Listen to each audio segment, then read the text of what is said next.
आदाब नाजरीन, मैं रियाज मलिक लेकर हाजिर हूँ हमारा ख़ास प्रोग्राम यंग आइकन। हमारे इस शो से आप बखूबी वाकिफ़ हैं कि अपने इस प्रोग्राम में हम उन मायानाज शख्सियात को मदऊ करते हैं जिन्होंने भीड़ से अलग होकर न सिर्फ अपनी शनाख्त बनाई बल्कि खिदमत खल्क और मुल्क की तरक्की में अपना नुमाया किरदार भी अदा किया। एक ऐसी ही शख्सियत आज हमारे शो का हिस्सा हैं जिन्होंने अपनी कमर तोड़ मेहनत, अपने जज्बे, अपनी खिदमत से बहुत जल्द वो मुकाम हासिल किया जहां से वो मुल्क के लिए भी और कौम व मिल्लत के लिए भी अपनी खिदमत अंजाम दे रहे हैं।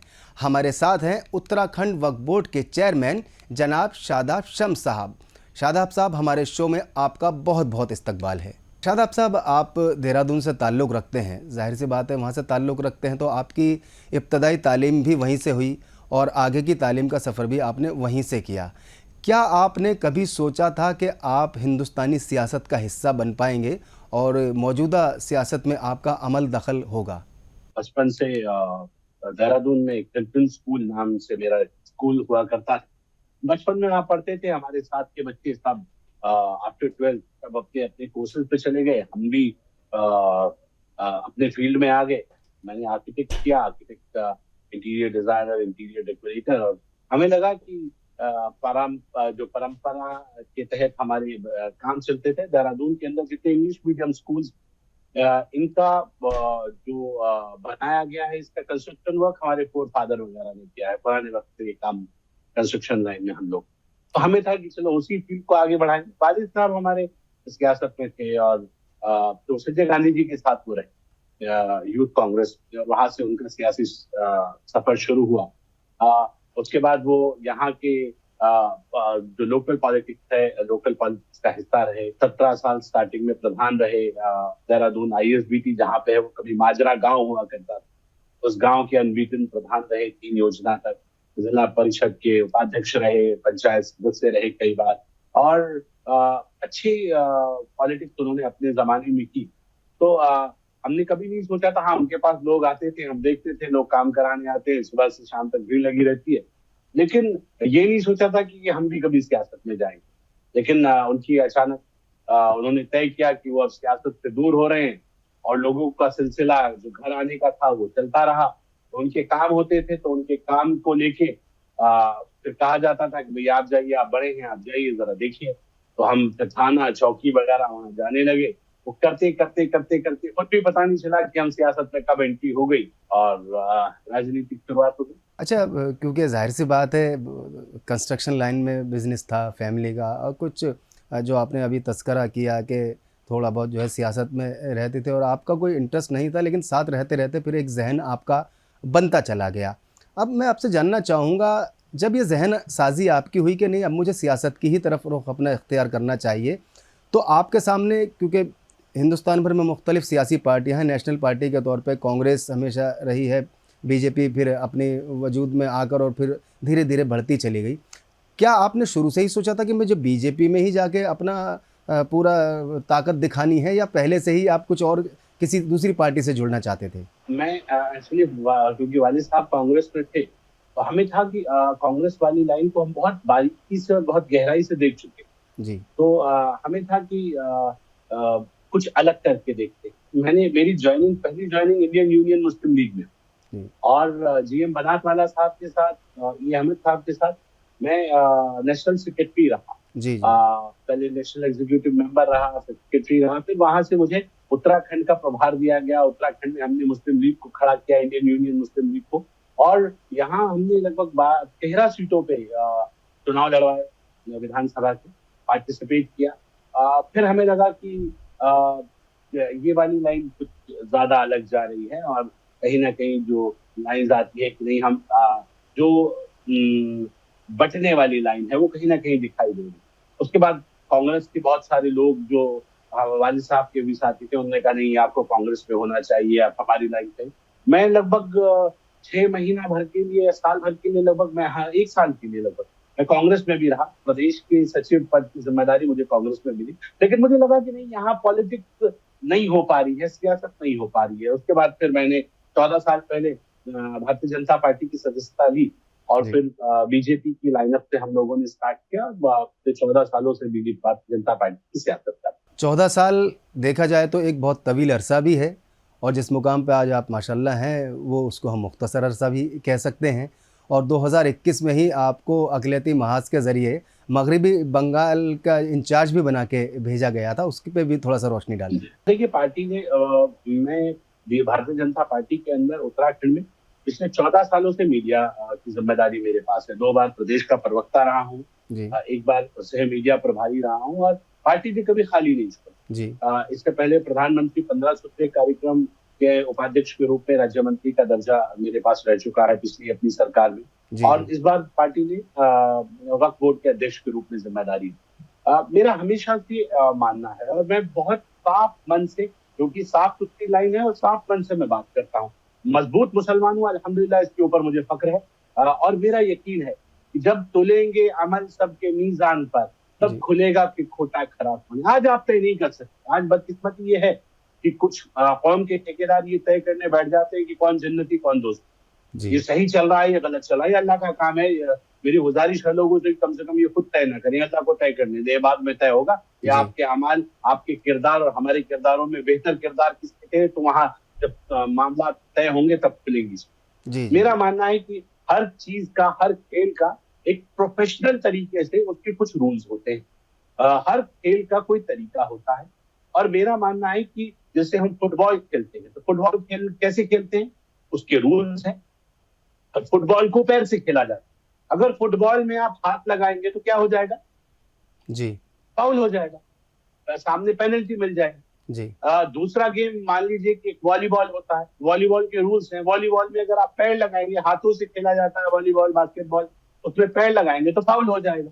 उसी तरह से जितना मैं समझ पाया हूँ as a scholar of politics, मैं ये कह सकता हूँ कि सियासत एक दिमाग का खेल, बेशक इसको दिमाग से खेला जाता है।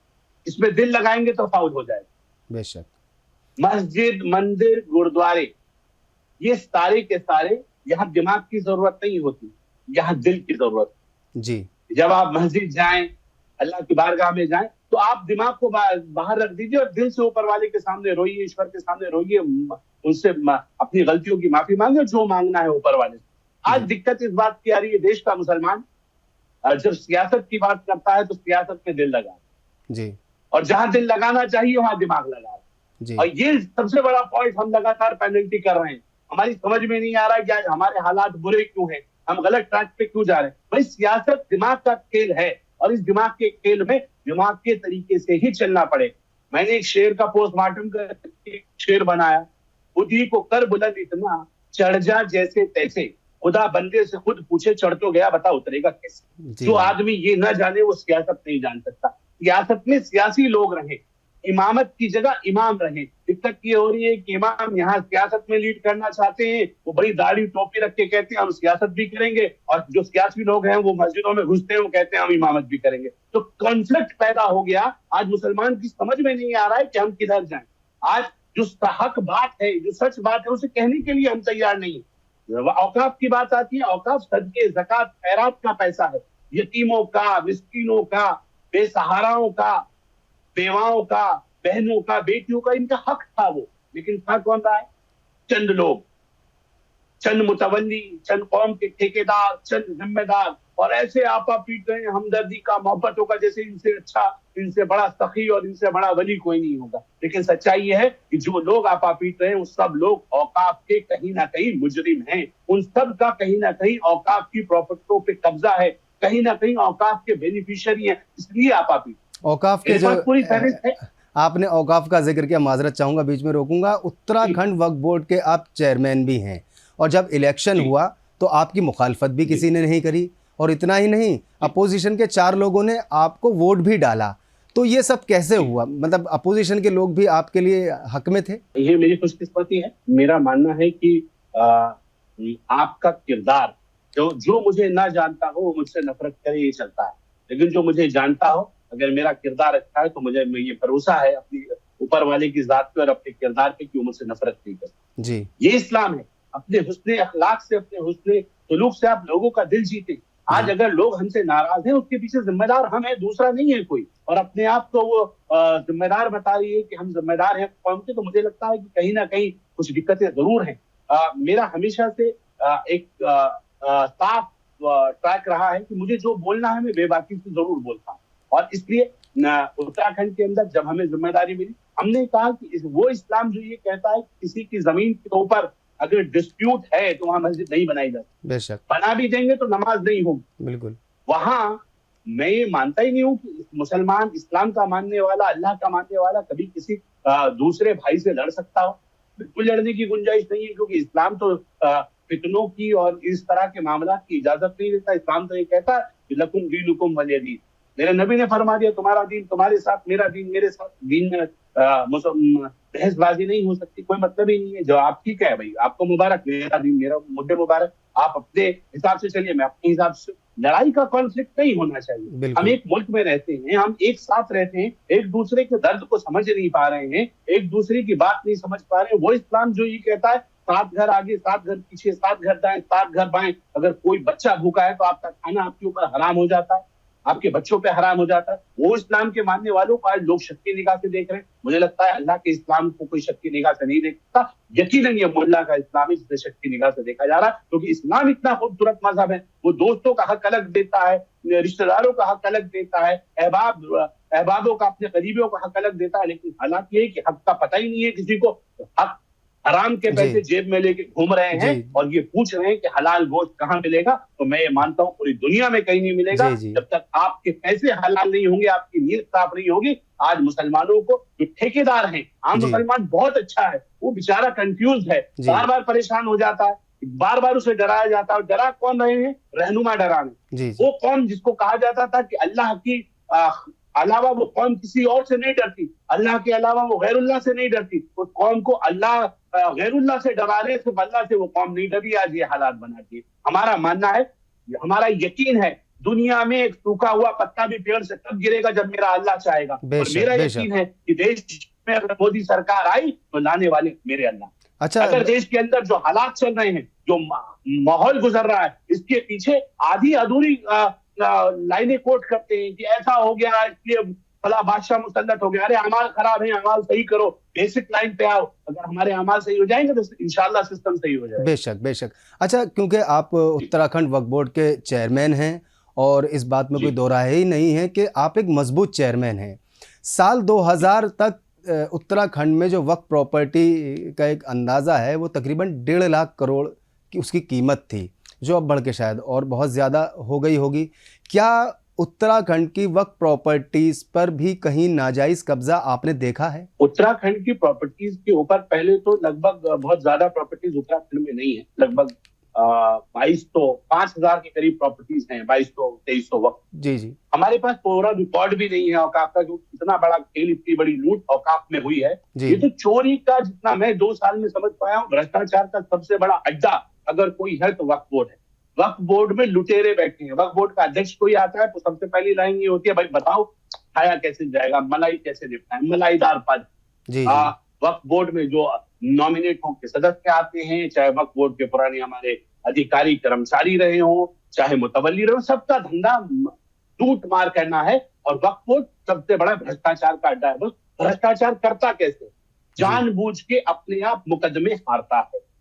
अपनी प्रॉपर्टी के पेपर जब ये जाते हैं, खुद अपने ऊपर केस कराते हैं, जानबूझ के केस हारते हैं। प्रॉपर्टी चली जाती है तो आगे अपील नहीं। और लूटने वाले कौन? वक्फ के जो अपने आप को ठेकेदार और जिम्मेदार कहते हैं। जैसे उत्तराखंड के अंदर 200 बीघा जमीन नैनीताल रामगढ़ में है। कांग्रेस के पूर्व सांसद बहुत बड़े नेता अकबर अहमद डम्पी, उनका 200 बीघा पे उन्होंने रामगढ़ नैनीताल में रिसोर्ट बनाया हुआ है। बताइए, सदके ज़कात के पैसे का जमीन पर आप रिसोर्ट बनाएंगे? यतीमों का हक था क्या? इंसानियत खत्म हो गई बिल्कुल, जमीर मर गए। कोई कहने वाला नहीं है कि नहीं आपने गलत किया। हक बोलोगे तो आपको लगेगा अगर मैंने हक बोल दिया और इसने भी हक बोल दिया तो सबकी पोल खुल जाएगी। एक दूसरे की छुपा रहे हैं। मुजफ्फरनगर के सांसद सईदुज्जमा कलियर पे कब्जा करके बैठे, उन्हें धारा 54 का नोटिस जारी। तीसरी लाइन, खुद मुस्लिम उलेमा जो अपने आप को कहते हैं हमारे धर्मगुरु, सज्जादे गद्दी नशीन, 150 एकड़ दरगाह साबिर पाक की जमीन। वो जो खादिम अपने आप को कहते थे, जिनके बड़े कहते थे हमारे बदन के कपड़े भी दरगाह साबिर पाक की अमानत है, वो आज मालिक बन गए हैं, जमीनें बेच दी हैं। सारी जमीनें जिससे सैकड़ों सालों से उर्स लगता है, मेला लगता है, उस जमीन को भी अपने नाम पे दर्ज करा दिया। सुप्रीम कोर्ट, हाई कोर्ट से जीत के आ गए। हम आए तो हमने देखा है तो नंगा नाच हो रखा है। दोबारा से उन मामलों को चैलेंज किया और हालात ये हैं कि क्योंकि पैसा गलत जगह से आ गया है, बड़े बड़े माफिया इन्वॉल्व हो गए हैं, तो वो सब कुछ खरीद फरोख्त करते हैं, अधिकारियों को खरीदते हैं, वक्त को खरीदते हैं। मेरे पास ऑफर आया, जी मुझे जी कहा गया आप सिर्फ खामोश हो जाइए, चुप हो जाइए, तो हम आपका शेयर भी आप तक पहुंच जाएगा। ये गुंडागिर्दी चल रही है। ये अपने आप को मुसलमान कहते हैं, ये खादिम कहते हैं, चोर है, लकड़बग्गे हैं, और इनका हश्र, मैं ये कह रहा हूँ, जो लाठी जो ठुकाई हो रही है ना, अभी कम है और होनी चाहिए, अकल ठिकाने आएगी। ये गंदगी जो फैल गई है, इस गंदगी से बचने की जरूरत है हम सबको, क्योंकि जो कहेगा, जो बोएगा ना, उसके यहाँ तो आप मुकर सकते हो, ऊपर वाले की बारगाह में जाओगे तो बहुत दबा की पुकाई होनी है, और इतने लंबे लंबे कीड़े इसी दुनिया में पड़ेंगे, ये भी तय है, जो सदके ज़कात और खैरात का पैसे को खाए। हम चाहते हैं कि पूरे देश के अंदर जितने भी औकाफ है, सबकी सीबीआई इंक्वायरी। जो पैसा, जो औकाफ की जमीनें जितनी हैं, जो कागजों में दिख रही हैं कि हम दुनिया की, हिंदुस्तान की तीसरी बड़ी प्रॉपर्टी हमारे पास, ये झूठ है, क्योंकि कागजों में जो बताया जा रहा है वो नहीं है। सब लेक पे बैठे हैं, सबने निपटा दिए हैं खेल, जी जी सबने लूटमारी कर दी है, जानबूझ के पैसे लेके दे के हारे हैं मुकदमे, कोई कहने वाला नहीं है। और इतना सुंदर एक्ट जिसके लिए मातम कर रहे हैं बहुत सारे लोग, ये इतना सुंदर एक्ट है कि 70 सालों में एक यूनिवर्सिटी औकाफ की नहीं दिखा सकते आप। बेशक। इन 70 सालों में एक कॉलेज औकाफ के पास नहीं है। इन 70 सालों में बेसहाराओं के लिए, बहनों के लिए, बेटियों के लिए कोई शेल्टर होम्स नहीं खोले गए, यतीम बच्चों के लिए यतीम खाने नहीं खोले गए। तो कौन खा रहा है इस पैसे को? बड़े बड़े, माशाअल्लाह, सब निपटा रखा है, एक खेल बना दिया है, नंगा नाच, सबको अपनी अपनी कब्रों में सोना है। मेरा मानना है हक बात करेंगे। मैं ये नहीं कह रहा हूं कि कौन अच्छा है कौन बुरा है, लेकिन जो गलत कर रहा होगा गलत को गलत कहेंगे, बाकी तो ऊपर वाले ने तय करना है। हम अपने हिस्से की ईमानदारी बरते, बाकी फैसला ऊपर वाला करेगा। मेरा मानना है बहुत ईमानदारी के साथ। आज आप बात कर रहे हैं कि इतनी प्रॉपर्टी, ये जो आप कहानियां बता रहे हैं ना, इन प्रॉपर्टियों का आप अपने आपके टीवी, जिसके चैनल को दुनिया देखती है, मुनसिफ टीवी को, बहुत मुसलमान इस आपके चैनल को देखते हैं। जरा जो मेरी आवाज सुन रहे हैं, ईमानदारी से बता दे कि औकाफ की तरफ से किसी बेवा को कभी कोई मदद मिली हो, किसी यतीम को कोई सहारा मिला हो, किसी बेसहारा को कोई शेल्टर होम दिए हो, कोई पेंशन वक्त की तरफ से आती हो, किसी जो यतीम मिस्कीन वाकई जो जरूरतमंद थे, जिनका हक था औकाफ पे, उनको कुछ वक्त बोर्डों से मिला हो, तो आप कहेंगे मैं अभी सियासत छोड़ के घर बैठ। झूठ और मक्कारी, गुमराह कर रहे हो आवाम को। अगर एक्ट इतना अच्छा होता तो हालात कुछ और होते आज, लेकिन मुझे लगता है इस एक्ट में खुलेआम जो मुतवल्ली है उनको बचाने का जुगाड़ किया हुआ है। मुतवल्ली को वो बेच दे जमीन, कोई पूछने वाला नहीं, उसकी कोई जवाबदेही नहीं, चोर कहलाएगा वक्फ बोर्ड, क्योंकि मुतवल्ली के ऊपर कोई सवाल नहीं है। हमारा कहना है ऐसा एक्ट आना चाहिए जिसमें जवाबदेही तय हो। जिस मुतवल्ली के राज में, उसके कार्यकाल में प्रॉपर्टी बिकी, कम से कम वही उन प्रॉपर्टियों को पूरा करा के देगा। अब उसकी प्रॉपर्टी बेचनी पड़े, उसकी पैसों से वसूल किया जाए। आज पैसे लेके आते, मेरी कमेटी बना दो, ये वाला काम कर दो, या फलानी जगह की कमेटी मेरी बना दो, सिर्फ धंधा है इसलिए तो आ रहे हैं। ये तो ऐसी कौन सी मोहब्बतें आपको टूटी पड़ी हैं कि आप कमेटी बनाने के लिए पैसे तक ले रहे हैं? जो खिदमत का काम है, जिसको मौका मिले वो कर ले। की बन गई, मैं पिछले 15 साल से हूं, मेरी कमेटी ना, ऐसी कौन सी आफत आ गई भाई? दूसरों को खिदमत का मौका दो। अच्छा शम्स साहब, अंदरबार जो चोरी चल रही है जी, शम्स साहब माजरत चाहूँगा, अभी बात चल रही है वक्त प्रॉपर्टीज़ की, नाजायज़ कब्ज़ों की, और उसको जो है धांधलीबाजी करके जो है बेच डालने की, और बेवा यतीम मिस्कीनों को उसका हक ना पहुंचने की। आजकल जो है बुलडोज़र की सियासत की जो कार्यवाही है वो मतलब बहुत सुर्खियों में है। वक्त प्रॉपर्टीज़ पे जो कब्ज़े हैं, आपको क्या लगता है कि बुलडोज़र का वहाँ रोल क्या होना चाहिए? देखिए, मेरा मानना तो यह है कि अगर ईमानदारी के साथ अन्याय के खिलाफ कोई भी मुहिम चले तो वो जायज। जी जी।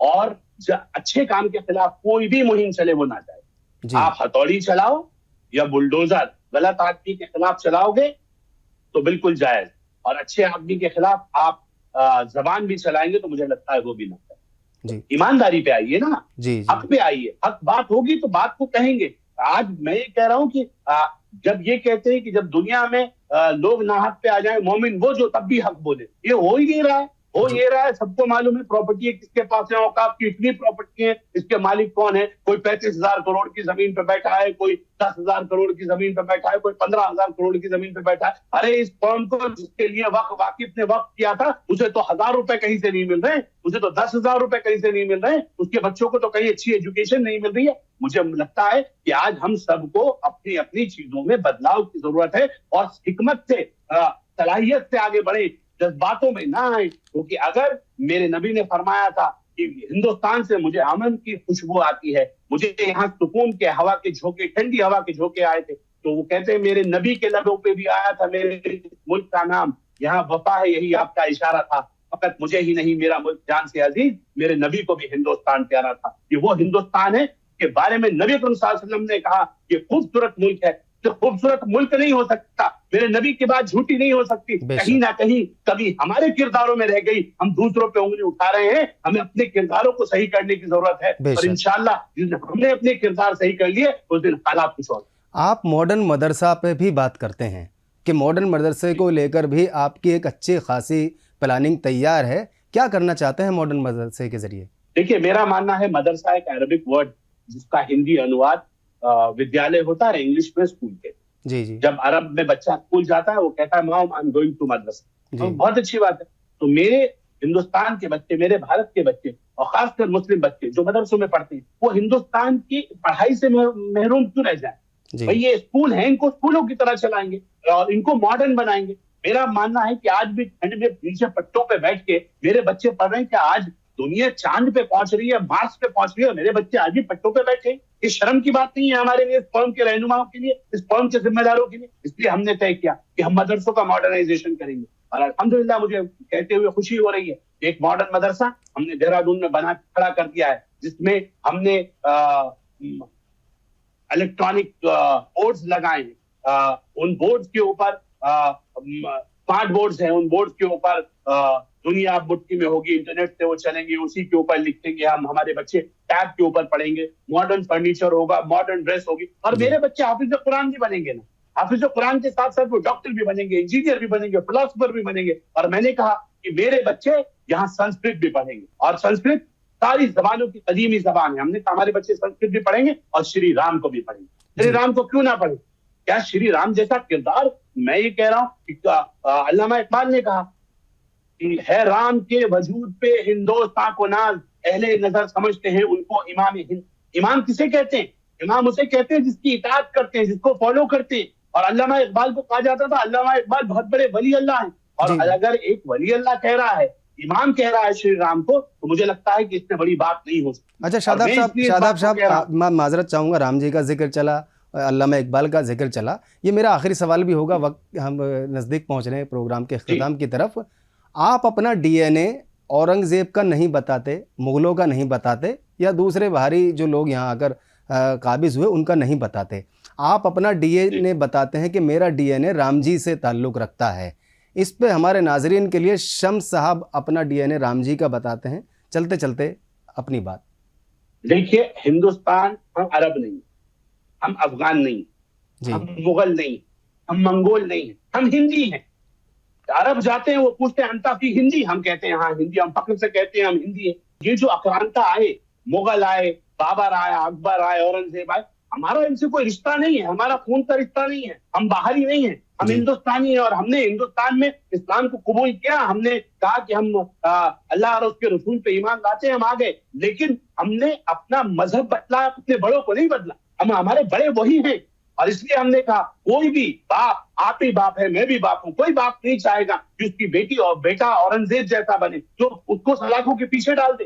कुरान ने जिसने कहा कि माँ के पैर तले जन्नत और बाप जन्नत का दरोगा, उस दरोगा को सलाखों के पीछे डाल दो, सगे भाई की गर्दन उड़ा दो और आप कहो कि औरंगजेब रहमतुल्लाह अलैह हमारी समझ से परे है। ये तो तय होगा जब हिसाब अमाल तय होंगे। लेकिन मुझे लगता है हम ऐसे किरदार को पढ़ाएंगे जो श्री राम का किरदार है। अपने वालिद के एक फौज के लिए सब कुछ छोड़ के वनवास चले गए, अपने भाई को कहते तू रख ले राजपाट, जो देने वाला होता है, जो छोड़ने वाला होता है। ये मेरा कल्चर है और इसलिए मेरा मानना है कि जब हिंदुस्तान विश्व गुरु बने हिंदुस्तान का मुसलमान ऐसा मुसलमान बन के निकले कि पूरी दुनिया का मुसलमान उसकी तारीफ करे, कहे अगर मुसलमान बनना है तो हिंदुस्तान जैसा मुसलमान बन के बेशक दिखाओ, बेशक अरब जैसा बिल्कुल मुसलमान नहीं, जी अफगान जैसा मुसलमान नहीं, पाकिस्तान जैसा मुसलमान नहीं, जी हिंदुस्तान जैसा, भारत जैसा मुसलमान बनो, जो दूसरों की इज्जत करे, जो माँ बहन बेटियों को इज्जत की निगाह से देखे, जी उसके किरदार देने वाले हों, छीनने वाले ना हो। मेरा जी मानना है हम जी बहुत खूबसूरत मुल्क में रहते हैं, जी हमारे किरदार बहुत अच्छे हैं, जी हमें बहुत कुछ अपने मुल्क की तहजीब से विरासत में मिला है, बिल्कुल इस्लाम के मानने वाले हैं, ईमानदारी से इस्लाम के मानने वाले हैं, बेशक लेकिन बेशक हक को हक कहेंगे, मौलानाओं के बिल्कुल मुल्ला के इस्लाम में नहीं फंसेंगे, हक बात को हक कहेंगे, सच्चे इस्लाम में मोहम्मद के इस्लाम पे, अल्लाह के रसूल के इस्लाम पे खड़े रहेंगे, इनके बहरूपियों के इस्लाम पे नहीं। शुक्रिया शम्स शादाब साहब, अपना कीमती वक्त हमें देने के लिए, इतनी कीमती बातें हमारे नाजरीन तक पहुंचाने के लिए। मुनसिफ टीवी की जानिब से आपके लिए बहुत सारी नेक ख्वाहिशात। तो नाजरीन, ये थे उत्तराखंड वक्फ बोर्ड के चेयरमैन जनाब शम्स शादाब शम्स साहब। मुझे उम्मीद है कि हमारा आज का ये प्रोग्राम आपको ज़रूर पसंद आया होगा। फ़िलहाल अपने दोस्त रियाज़ मलिक को इस वादे के साथ दीजिए इजाज़त, अगले हफ्ते आपके सामने एक और शख्सियत के साथ फिर से हाजिर होंगे। तब तक के लिए खुदा हाफिज़।